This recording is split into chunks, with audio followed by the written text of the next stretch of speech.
Paldies, cienījamā Saeimas priekšsēdētājas kundze, cienījamās deputātes, godājamie deputāti, kolēģi.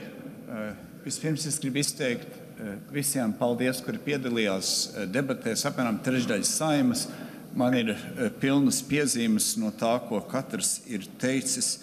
Un es domāju, ka šādas diskusijas un debatas ir tiešām nozīmīgas. Acīm redzot, Saeimas deputāti tam piekrīt tik aktīvi piedaloties. Es arī gribu izteikt atzinību, ka kopumā debatas ir ļoti labā gaisotnē noritējušas, manuprāt, ar jautājumiem, ar dažādu veidu pārmetumiem, bet kopumā ir skaidrs, ka visiem tik tiešām rūp mūsu ārpolitikas kurs un ka mēs kopumā, gan valdība, gan Saeima, ejam vienā un tajā pašā virzienā. Tas, man liekas, ir ļoti pozitīvi, ko es gribētu atzīmēt. Mums, protams, sabiedrībā un līdz ar to arī Saeimā valda tāds zināms satraukums, kā arī sākumā savā ziņojumā, ka pasaule mainās un diezgan fundamentāli. Viņi izmainās, ka ir valstis un ne tikai vienīgā, kur faktiski apšauba esošo pasaules likumu varā balstīto kārtību un to grib aizvietot ar spēku varu.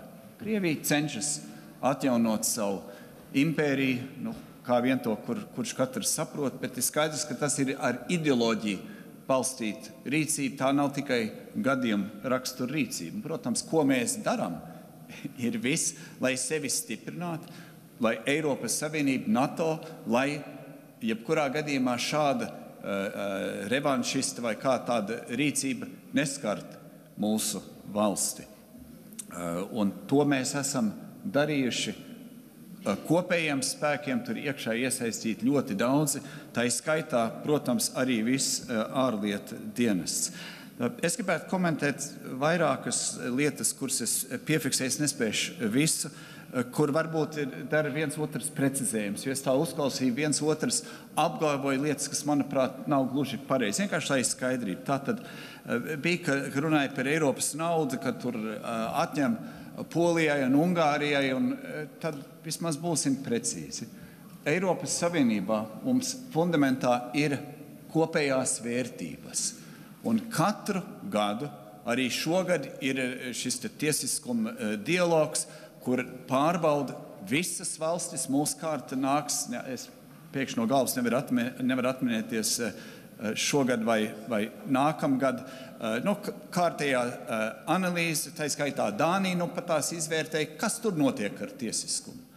Un tiesiskuma ziņā ir bijuši jautājumi konkrēti par Poliju un Ungāriju, kur Eiropas komisija nav iesaldējusi Eiropas parastos kohēzijas fondus, bet tos atjaunošanas ANM fondus. Jaunā Polijas valdība cenšas mainīt savu likumdošanu tieši Polijā par tiesiskumu. Bija jautājums, viņi cenšas pielāgot savus likumus un procedūras tā, lai atsaldētu šos līdzekļus, pierādot, ka viņi ir daļa mūsu vērtību sistēmas. Līdzīgi tas ir Ungārijā, tikai Ungārijā vēl papildus ir daļa kohēzijas naudas iesaldēts, bet tas ir pavisam citu iemeslu, jo Eiropas komisijai ir aizdomas vai kaut kādas, acīm redzot, pamatotas aizdomas par naudas izsaimniekošanu, kas ir pavisam cits jautājums. Tad bija arī diskusijā par Rail Baltica un kas tur ir darīts un tā. Un es gribu atgādināt, ka Rail Baltica ir daļa no Eiropas daudzgadu finansējuma. Un Latvija šajā 7 gadu periodā ir panākusi 10 miljardu eiro līdzekļu ieplūdu mūsu ekonomikā. Bija cerība, ka mēs varētu saņemt 7 miljārdus. Pēc garām procedūrām, kur iesaistījās, es tajā laikā biju premjeras, bet mums arī ļoti aktīvi no ārlietu dienesta, mūsu pārstāvniecība Briselē no vairākām komisijām, arī citi strādāja. Beigās mēs panācām nevis 7, bet 10 miljardu to piešķīrumu, un Rail Baltica šeit iekšā, pat tas laikam ir vakar, Eiropas komisija apstiprināja 3 jaunas militārās mobilitātes pasākums, 2 no tiem ir tieši saistīti ar Rail Baltica. Tātad ir viena lieta jautājums, kā Rail Baltica projekts tiek vai netiek pārvaldīts un vai viņa izmaksas ir vai nav saprātīgas. Un tas ir jautājums, kas tiešām paceļās, un to arī valdība, un tā skaitā atbildīgā ministrija tagad pievērš uzmanību. Bet kas attiecās uz ārlietu dienas kopējo darbu, tur tas darbs ir nodrošināt finansējumu, un tas ir pat pārsniedzis sākotnēji iecerēto. Par sankcijām bija vairāki jautājumi, un te vajag vienu lietu atcerēt, un par sankciju apiešanu. Latvijā mums sankcija apiešana ir kriminalizēta. Mēs tagad strādājam, lai šī sankcija apiešana būtu kriminalizēta ne tikai Latvijā, bet visā Eiropā. Šobrīd viņa nav. Un tātad, ja jautājums, ko mēs darām sankciju jomā, šī ir viena no konkrētām lietām. Un sankcija procedūra ir nemetīga procedūra, kur arī ārlietu ministrijas darbinieki ikdienā ir iesaistīti. Ir jau 12 sankciju pakotnes pieņemtas kopš kara sākuma. Un turpina darbu pie nākamajām, un Latvija cieši strādā ar citām Eiropas valstīm, un visu laiku mēs meklējam, kā mēs varam paplašināt tos, kurus būtu jāiekļauj sankcijās, un sašaurināt tās iespējas apiet sankcijas. Tātad darbs pie tā pastāvīgi notiek. Mums arī, kas saistās ar mūsu robeždienestiem, Latvija, Lietuva, Igaunija, Polija, Somija, visas valsts ar šo ārējo robežu ar Krieviju pastāvīgi apmainās ar informāciju. Tas nav tā, ka nekāda informācija netiek apmainīta, un mums ieņēmuma dienests ir uzsācis, vai es te esmu pierakstījis, es neesmu laikam pierakstījis, tur ir vairāk 100 procesus pašā Latvijā par iespējamu sankciju apiešanu. Tātad darbs tur visu laiku notiek. Tur strādā daudzi dienesti kopā. Process ir gana sarežģīts, bet viņš arī tiek virzīts. Kāds te pārmet, ka kaut kā Latvijā ir ļoti daudz vēl Krievi investīcijas. Krievijas investīcija apjoms Latvijā ik gadus krītās. Tagad ir nokrities uz 9. vietu, kā tieši kaimiņu valsts, un viņš turpina kristies. Tātad tā tendence ir viennozīmīgi skaidra. Ja te kāds pārmet, kur te mēs bijām agrāk, es atvainojos, pirms nedaudziem gadiem arī šajā saimā nopietni runāja par to, ka mums ir jāattīsta mūsu sadarbība ar Krieviju.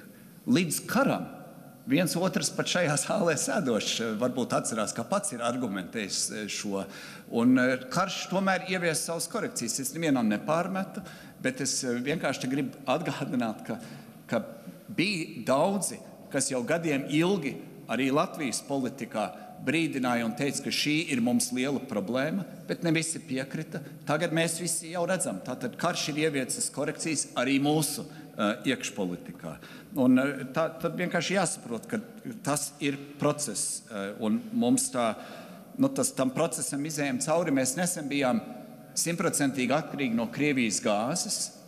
Šodien mēs esam pilnībā atbrīvojušies no Krievijas gāzes. Cenas pagājušā gadā uzgāja Latvijā, visā pasaulē, Eiropā krietni uz augšu. Šogad jau viņas ir krietni samazinājušās, jo tirgus ir atrisinājis alternatīvās piegādes ar sašķidrināto dabasgāzi. Es gribētu vēl drusku, te vairāki minēja arī kurš ir sāsināts šobrīd publiskajā telpā par graudiem un graudu tirdzniecību. Un te mēs varam iet divus ceļus. Šis ir sarežģīts jautājums. Un mēs varam iet ceļu viegli risinājumu sarežģītai problēmai, vai mēs varam iet drusku, manuprāt, prātīgāk ceļu, izsvērsim to lietu un izdarīsim pareizi. Tagad tie, kuri grib iet vienkāršo ceļu, vienkārši risinājumu sarežģītām problēmām, man ar jums nav īpaši daudz ko debatēt. Es to nosaucu vienkāršā veidā par, tas ir faktiski, kas populisms ir, un tas var šķist labi tūlītējā brīdī, bet ilgtermiņā tas varbūt nav tas labākais. Tagad es centīšos paskaidrot no savu viedokļu, kas, manuprāt, ir tas pareizais, ko darīt. Pirmkārt, mēs esam panākuši ka Eiropas Savienībā Krievijas energo eksports faktiski ir noņemts no darba kārtības. Arī Vācija vairs nav atkarīga no Krievijas enerģētikas, tā kā viņa bija agrāk. Tur vēl darbojās daži vecie kontrakti, bet tā atkarība ir salauzta. Pēc kara tātad daudz, kas ir samazinājies, tirdzniecība Krievija samazinājusies, ne tikai Latvijā, tas ir visā Eiropā, arī sankciju dēļ, bet tam mums paliek tāds jautājums, ka pārtika, kur nekur nav sankcionēta prece, un tik tiešām Āfrikai un globālajiem dienvidiem, tā varētu teikt, nabadzīgākām valstīm, šie graudi ir nepieciešami, Krievija patīk vai ne, ir viena no eksportētāju valstīm, līdzīgi kā Ukraina, līdzīgi kā Amerikas Savienotās valstis. Tā tad ir, tas ir fakts, bet mēs uzdodam, man liekas, pareizi uzdodam jautājumu, vai tas ir morāli pieļaujami, ka šādas Krievijas agresijas apstākļos mēs Latvijā vai vispār Eiropas Savienībā pieļaujam, ka šie graudi ieiet mūsu iekšējā tirdzniecībā. Un te šķiet visi uzskata, un es to atbalstu, ka šai iekšējā tirdzniecībai Krievijas graudiem nevajadzētu notikt. Tagad, ja mēs gribam apturēt iekšējo tirdzniecību graudiem, kur es arī uzskatu, ka tas ir pareizi, tad jautājums, kā to panākt? Jo atceramies, Latvija un Latvijas tirdzniecība daļa no iekšējā vienotā tirgus, kur dalībvalstīm, un šis viens jautājums, teiks, mums ir daudz, ko dalībvalsts var pašas regulēt, piemēram, energopolitiku. Bet pārtikas tirdzniecība, tas ir Eiropas Savienības kopējās kompetences. Tādā savienībā mēs esam izveidojuši, tur ir daudz labumu, bet šoreiz tāda zināma grūtība. Tad mums, lai panāktu reālu ierobežojumu, mums ir jāpanāk, ka šī tirdzniecība tiktu kaut kā veidā apgrūtināta vai liekta ar sankcijām, ar tarifiem vai citādi visā Eiropas Savienībā. Un šī diskusija ir jau sākusies. Sākās ar zemkopības ministrija, kas saka, ar tiem ekspertiem mēs to virzam tālāk, lai iesētu to domu. Tagad, cik ātri un vai un kad varēs panākt rezultātu, tas ir jautājums, kāpēc, jo pretinieki šim teiks, bet pagaidi, Eiropa nu patās rāpjas ārā no inflācijas bedres, draud recesijā, Vācijā aizvien faktiski ir recesija. Ja jebkādi graudi tikt izņemt no tirgus, būs tie, kas tūlīt teiks, cenas ies uz augšu.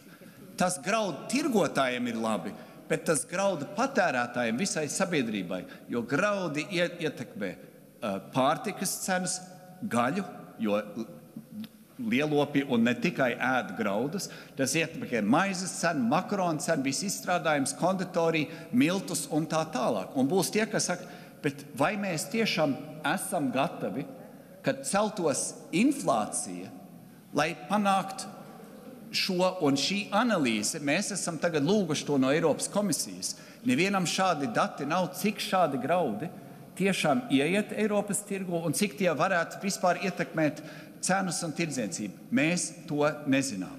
Un, kad mēs skatāmies uz Latvijas datiem, un visi ļoti viegli mētājās ar statistiku, īstenība ir tāda, kad vēl Latvijas iestādēm, tie, kas skaita, mums nav ticami dati.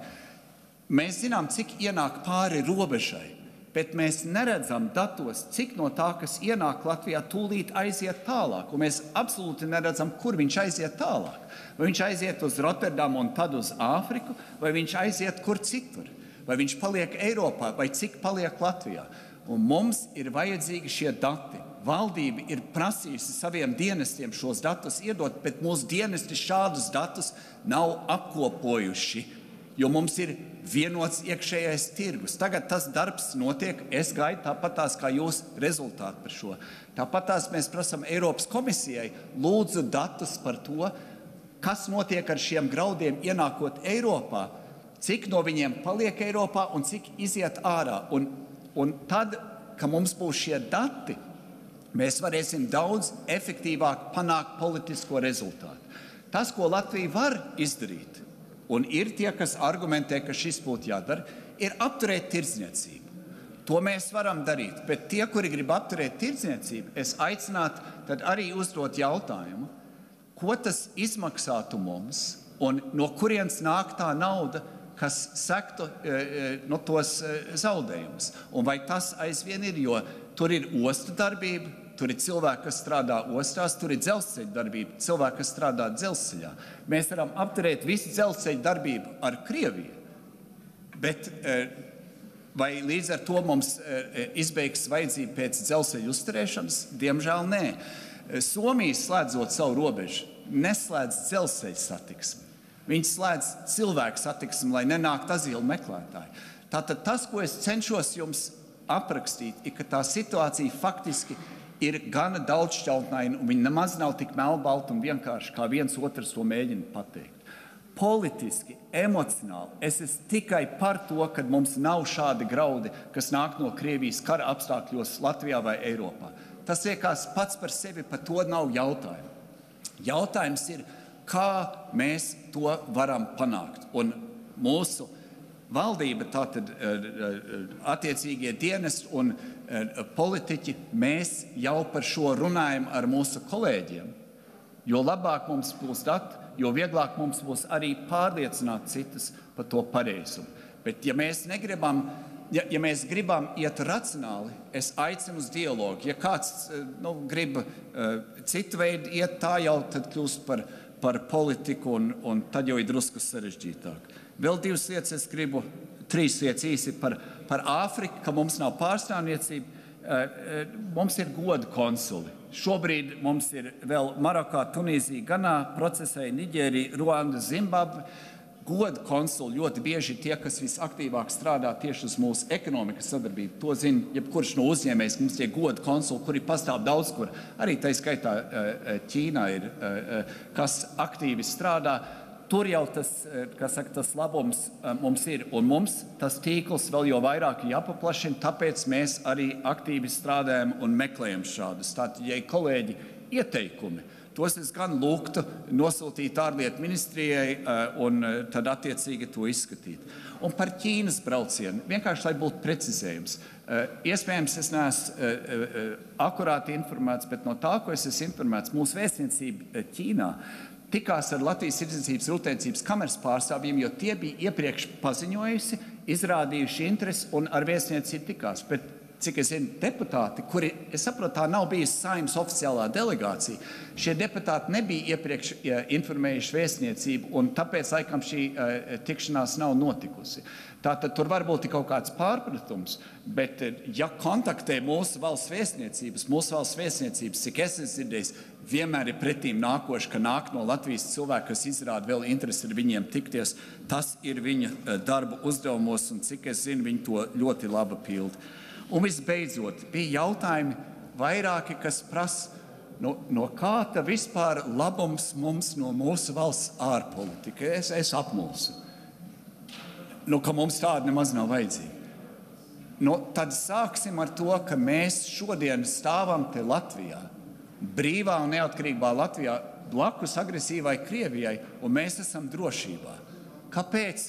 Jo mūsu agrākie politiķi un diplomāti pirms vairāk kā 20 gadiem sāk procesu iestāties Eiropas Savienībā un NATO. Tas ir diplomātu panākums, arī politiķu panākums. Tas, ka mums ir NATO spēki Latvijā, ka mums ir gaisa patruļas virs Baltijas valstīm, ka NATO spēki palielina savu klātbūtni, kad Eiropas Savienība ir uzaicinājusi Ukrainu iestāties NATO, vai kāds tiešām tic, ka tas nāk no zila gaisa? Es atvainojos, tas ir grūts un sūrs darbs. Pats esmu bijis tajā aktīvi iesaisties. Labi atceros 2022. gada marta diskusijas starp Eiropas vadītājiem, kur atbalsts Ukrainai iestāties Eiropas Savienībā bija Baltijas valstīm un Polijai. Un tas atbalsts no citām valstīm pamatā nepastāvēja. 3 mēnešus vēlāk, tad gan sāk situācija mainīties. Kāpēc?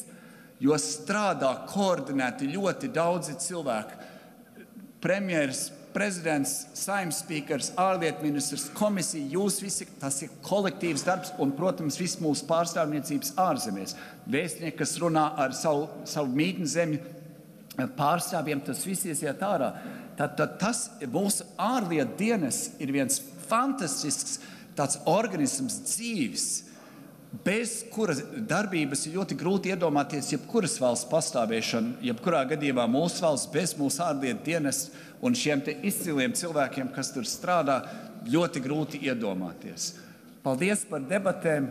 Saules mūžu mūsu Latvijai!